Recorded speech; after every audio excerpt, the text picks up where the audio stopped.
The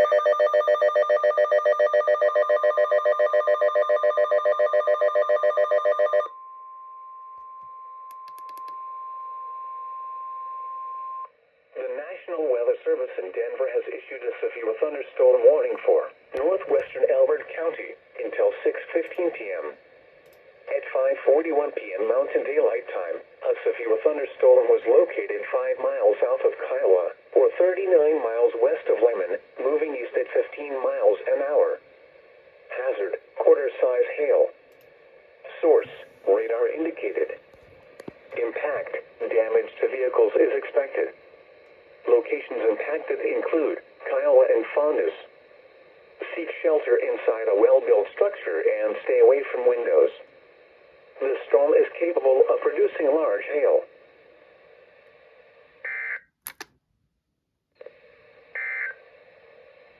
Severe thunderstorm warning is canceled.